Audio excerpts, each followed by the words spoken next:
మార్కాపురం జిల్లా కొమరోలు గ్రామ సచివాలయంలో ఓటర్ల నమోదు సవరణల కోసం చేపడుతున్న ఎస్ఐఆర్ కార్యక్రమాన్ని తహసీల్దార్ దేవరశెట్టి భాగ్యలక్ష్మి మంగళవారం పరిశీలించారు.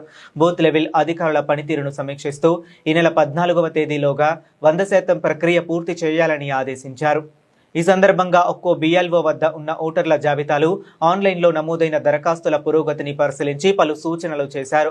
ఫారాలు 6, 7, 8లో వివరాలను పారదర్శకంగా నమోదు చేయాలని, ఓటర్ల పేరు, వయస్సు, చిరునామా, ఫోటో మార్పులను క్షుణ్ణంగా పరిశీలించాలని సూచించారు. అలాగే ఒకే వ్యక్తికి 2 చోట్ల ఓటు ఉన్నట్లయితే తొలగించాలని, మరణించిన ఓటర్ల పేర్లను కూడా జాబితా నుంచి తొలగించే చర్యలు తీసుకోవాలని తెలిపారు. ప్రస్తుతం మండలంలో ఎస్ఐఆర్ ప్రక్రియ సుమారు 70% పూర్తయిందని వెల్లడించారు. ప్రజలను ఉద్దేశించి మాట్లాడితే ఓటర్లు ఎన్నికల అధికారిక ఓటర్ సర్వీస్ పోర్టల్ ద్వారా కూడా ఇంటి నుంచే దరఖాస్తులు చేసుకోవచ్చని తెలిపారు. ప్రతి ఓటరు తమ పేరు ఓటరు జాబితాలో ఉందో లేదో, వివరాల్లో ఏమైనా మార్పులు అవసరమైతే వెంటనే సరిచేసుకోవాలని విజ్ఞప్తి చేశారు. ఈ కార్యక్రమంలో junior assistant Ranganayakulu, booth level అధికారులు శ్రీనివాసులు, షాకీర్, శిరీషారెడ్డి, సమీర్, శిరీష, హనీషా, శివలక్ష్మి తదితరులు పాల్గొన్నారు.